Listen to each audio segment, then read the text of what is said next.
Make-ahead dishes are not something to feed your husband. Poor Bob is still growing.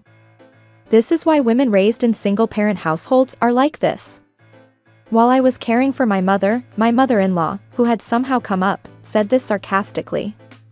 My mother is right.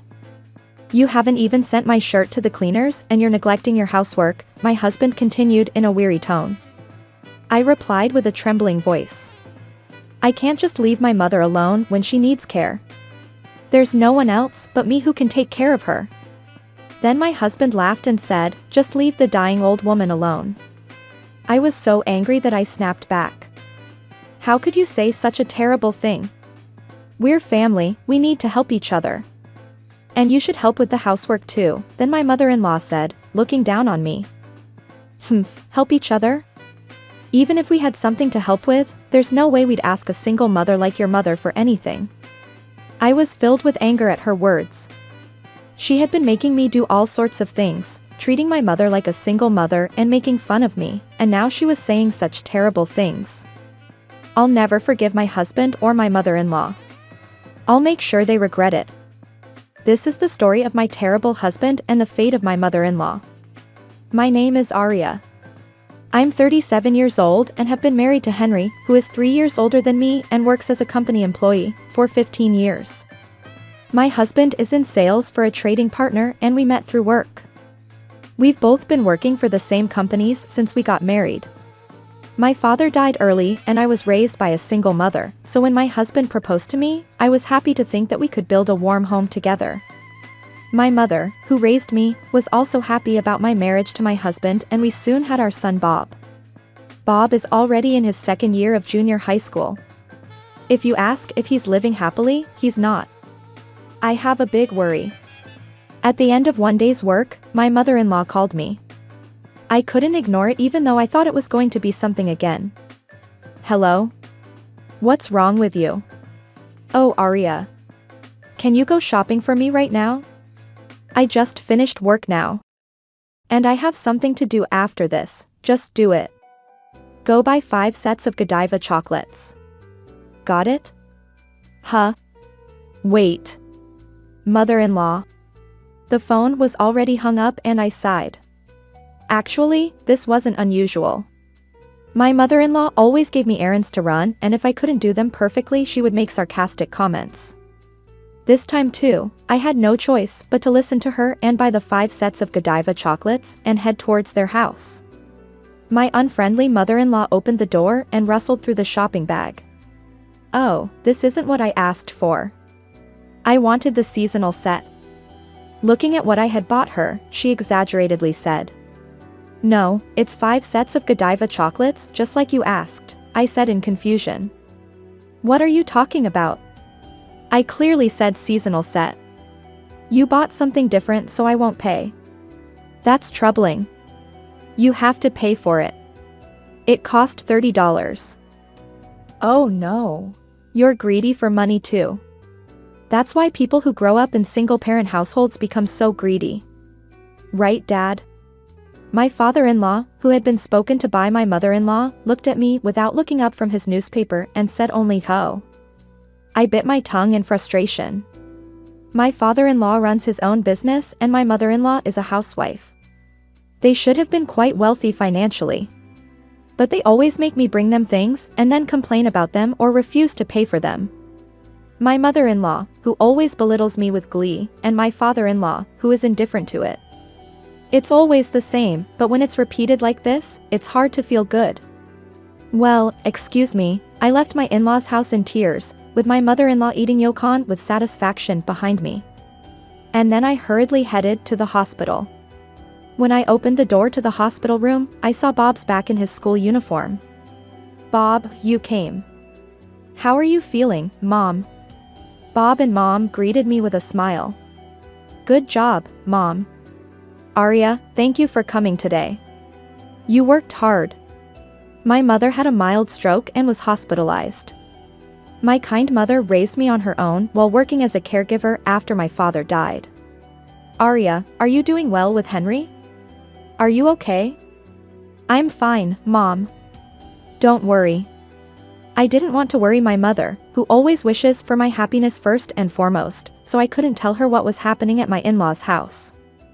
After talking to my mother, who was lying in bed for a while and taking care of her change of clothes, I left the hospital with Bob. In the car on the way back home, I talked to Bob. Bob tells me about school and friends little by little.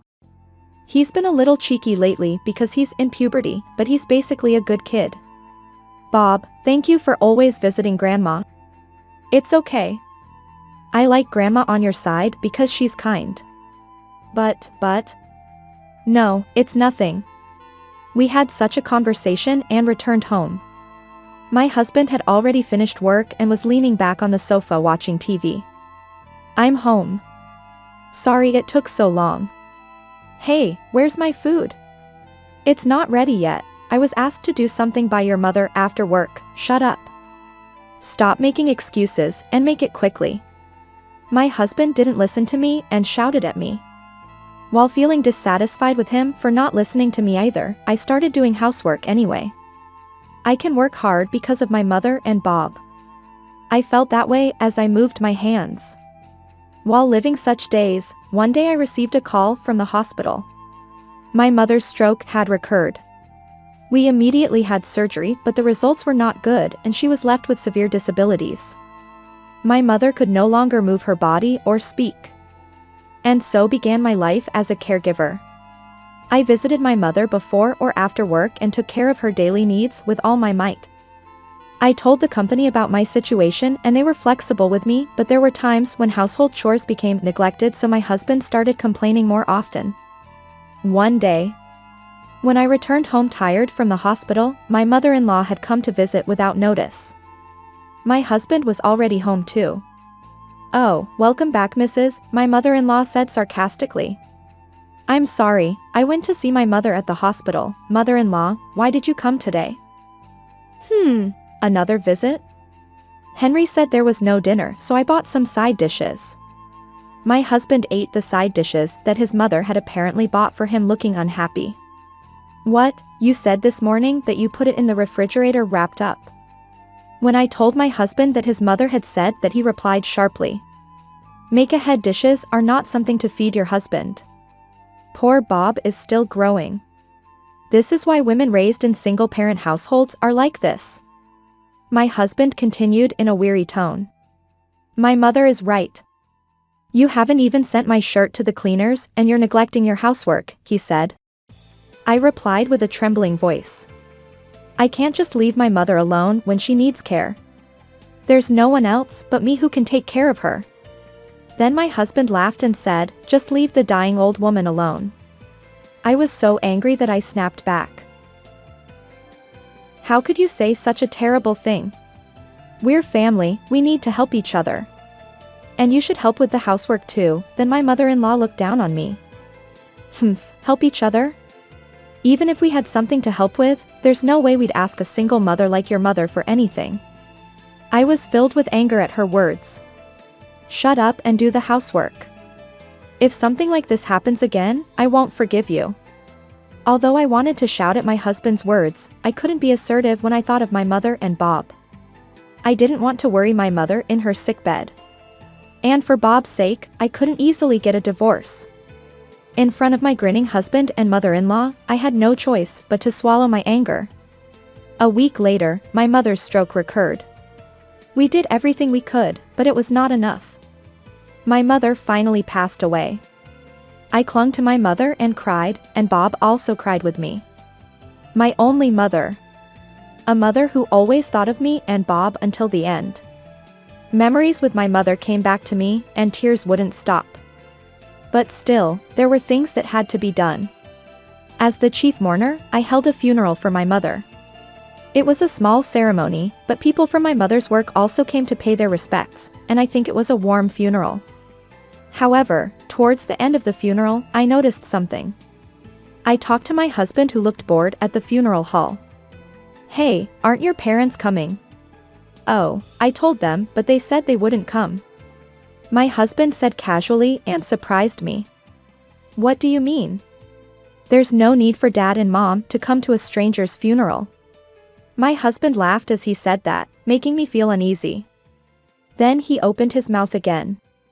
By the way, is it true that you're inheriting $1.5 million? I heard from relatives. It was true. My mother inherited a lot of assets when my father died. She worked hard so that I wouldn't be in need, so almost all of my father's inheritance was left untouched for me. Even after taxes were deducted, it exceeded $1.5 million. I was angry at my husband who not only used me but also told me about inheritance right after the funeral of my mother whom he didn't even mourn for. He insulted single mothers like me who are poor and called them names even after their death. I will definitely show him. As I tried to sort out my emotions that were mixed with sadness for losing my mother and anger towards my husband in the waiting room, someone put their hand on my shoulder. When I turned around in surprise, there was Bob with tears in his eyes. And Bob looked straight at me and said, "Mom, you don't have to work hard anymore. Let's run away together." I hugged Bob silently and cried. "Thank you, Bob. Thank you." Bob had been watching over me all along and stayed by my side. I had thought that I shouldn't get a divorce for Bob's sake too, but Bob melted away my hardened feelings. Encouraged by Bob, I packed up that day and moved with Bob to the house where my mother lived.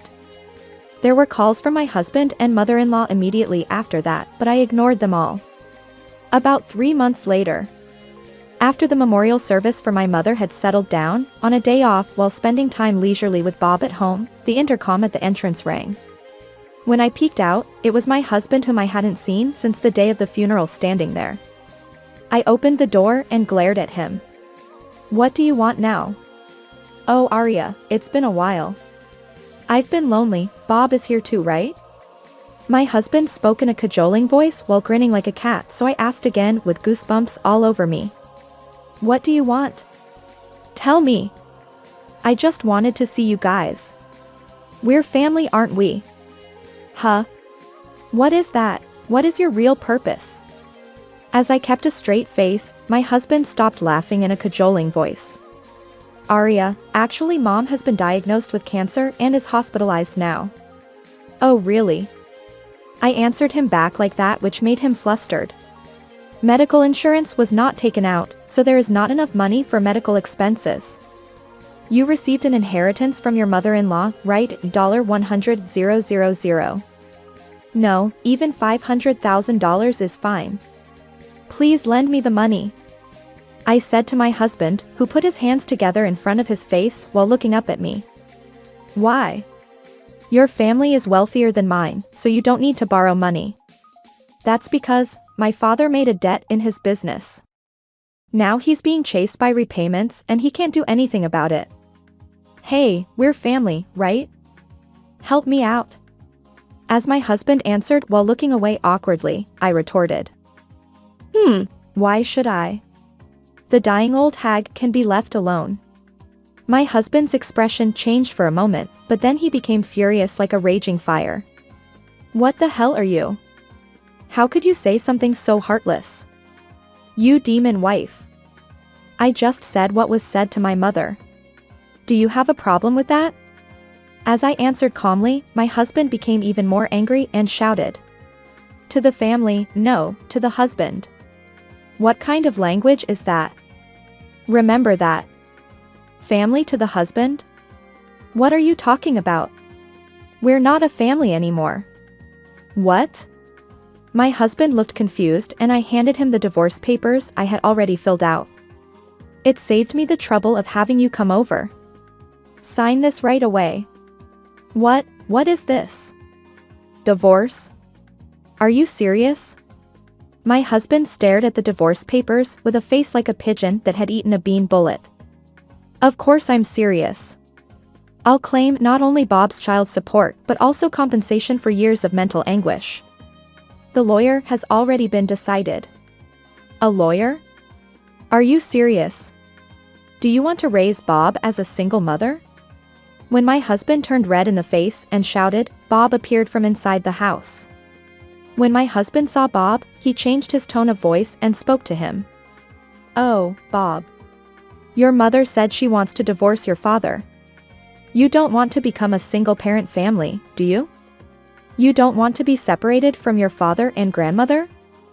Then Bob gave him a cold stare. Did Dad ever do anything like a father should do for me? Huh?